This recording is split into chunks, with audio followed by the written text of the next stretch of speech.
What's up guys? Today we're going to be talking about the JXD JD509G Pioneer UFO. Now, after some initial problems I had binding this quad to the transmitter, finally got it up in the air, and I have to tell you, I'm a big fan of this one. If you saw the unbox video, you'll know that I was following the manual's instructions on how to bind this one to the transmitter, and it just didn't seem to work. And I wish I could give you a better answer on how exactly I got it to bind to the transmitter. For some reason, all of a sudden it just wanted to bind, and I haven't had a problem with it since. But I've gotten some feedback from you people on the channel. A few other people have had this problem. Seems to be a known issue with this one where it has difficulty binding with the transmitter. So something to watch out for on this one. Once you get it in the air, there's a lot to like about this quad. This one has a built-in barometer, and that's a big draw to this one. Under $100, and this is basically as close as you're going to get to GPS in a toy grade quadcopter like this. What a barometer does is it's going to hold the altitude, so when you give it throttle input and then you get off the throttle, it's going to stay at the height that you have it at until you increase or decrease the throttle. The altitude hold works very well. I've got it up in the air. I've actually walked around it with my hands off the throttle, get the quad up in the air and hold a hover and get some nice aerial video. And that's what this one is intended for with this nice camera here. Speaking of the camera, this one has a 720p camera that records at 30 frames per second progressive. And this one has a very interesting design. Definitely takes inspiration from the unique Typhoon 4K. This one doesn't have any sort of anti-vibration mount or gimbal attached to it, so it is a little bit of jello wobbly, but not too bad. Video on this one is very good. My camera seems to be, I don't know if the focus is slightly off, because things closer to the camera seem to be a real sharp focus, and then things farther away are a little soft. Could just be the focus is off on this camera. It's not a big enough deal that I felt like I needed to worry about it. The camera is adjustable. There's not a whole lot of variation in the angle. It's basically straightforward and then slightly downward. And I have found that in flight, the camera can kind of dip down a little bit on you. So when you launch it, it'll be pointed straight ahead, and then somewhere in the flight between the vibrations or whatever, maybe a little bit of wind, it just tends to dip down a little bit. I noticed that there is a screw in here, and perhaps you could tighten that and it'll clamp it down a little bit more and not give it as much play. The video it records is very good, has good colors, good saturation, good contrast.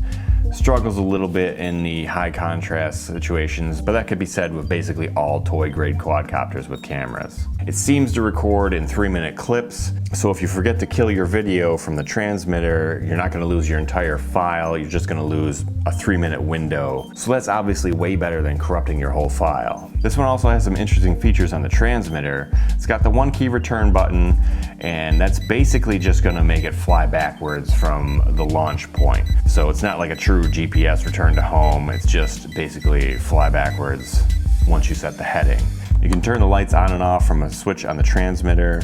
It also has a start-stop function, so once you bind the quad to the transmitter, if you give it throttle, it's not going to take off. You have to hit the start button, and then the props will go into idle phase, and then it'll take off once you actually give it a little bit of throttle. We also have headless mode, and I've messed around with that a little bit. It seems to work okay on this quad. I haven't done it extensively because I'm not a huge fan of headless mode, but the little I've messed around with it on here, it seems to work well.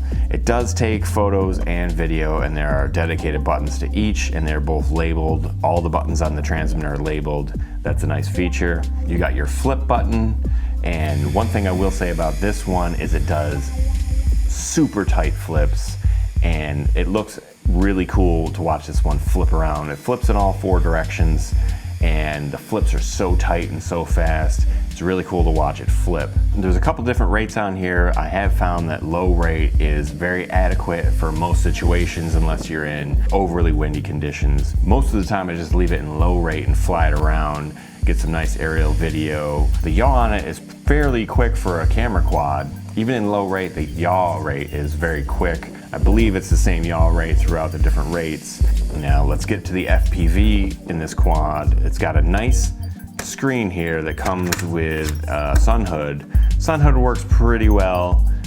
If you get in a bright sunlight, it's difficult to see the screen, but if you get in some shade or if you're out on an overcast day or what have you, pretty easy to see the screen.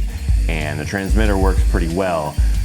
Get a few glitches of static here and there. I've had this one up quite a ways away from me, so you get great range on this quad. You can fly it very high and very far away from you. I've flown it over 100 yards away from me and not had any problems. Still had signal on my screen. You get a little bit of static here and there, but nothing too bad. Now the screen lasts quite a while. I don't have an exact time for you, but I've gotten over 5 flights in on this one screen. And part of that would be the flight time of this. The flight time of this is fairly short. That'd be another downside to this one. Only around 5 to 6 minutes on this one. Some people online have said they've gotten longer. I've only gotten 5 to 6 minutes out of this one. And the charging time on this one is just under an hour, so we'll call it an hour. So about 5 to 6 minute flights for an hour charging time is a little bit of a downer, especially since this one is really fun to fly. Wish, you could have got a little more flight time, a little less charging time, but it is what it is. Another issue I've had with this is the altitude hold feature works almost a little too well. Once you get this one up a decent height in the air, you're gonna be catching wind also, and you got the altitude hold, and it actually gets difficult to bring this one down. Now, I don't know if this is another one of those buggy things with this quad where sometimes it's not an issue and then other times it's been an issue. So just something to be aware of when you get this one up high. It's a little bit of a process to get it down. You can kind of hit the start stop button to bring it down a little bit faster, but it doesn't always work super great. I found that, just kind of flying around in loops and getting some fast forward pitch while you're decreasing on the throttle tends to bring it down quite quickly. I have had a few times when it just didn't seem to want to come down, and I couldn't get it down before the low voltage cutoff kicked in, and so it came down from some pretty hard landings.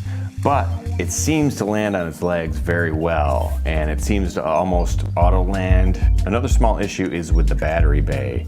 Now the battery that comes with it is a 600 milliamp hour 30C 3.7 volt battery. It has the JXD connector on it, and it fits in there fairly well. You kind of have to stuff the wires in a little bit. There is a little bit of extra room in here, definitely a lot of extra room lengthwise. The battery's like that here, so you could definitely put a longer battery in here and maybe one just slightly thicker than this one, but you're kind of cramped in there.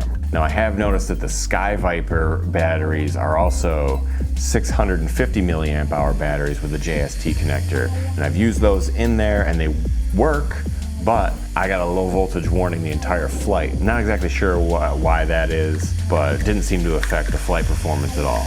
Now, I have found this one to be very durable. Haven't had too many crashes with it, but I did have one major crash where I was flying very high and I thought I was high enough to clear a tree and wasn't quite high enough. Kind of got stuck in the tree for a minute and then I crashed. Flew right afterwards, no problems, wasn't any worse for the wear. So who should buy this one?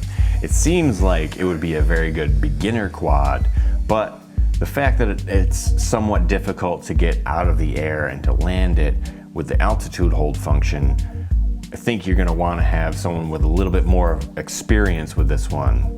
But it also is easier to fly than most toy grade quadcopters with that altitude hold. So if this is gonna be your first quad, I would suggest not getting it up in the air too high until you get fairly comfortable with it, and then you should be good to go. This would be a great starter quad for someone who's interested in moving up to something like the Typhoon 4K or DJI Phantom or something like that, because this is going to give you a lot of the training that you're going to need to fly something like that. It has a start stop button on it. It has the feature of having to kill the motors with the sticks. It's got the altitude hold. It's going to give you aerial video. So definitely a good way to practice before you move up to something more expensive. So I think that about wraps it up with the JXD 509G Pioneer UFO. If I missed anything, hit me up in the comments below. If you like this video, be sure to give me a thumbs up. Please subscribe to my channel, and I'll see you guys in the next video. Thanks for watching.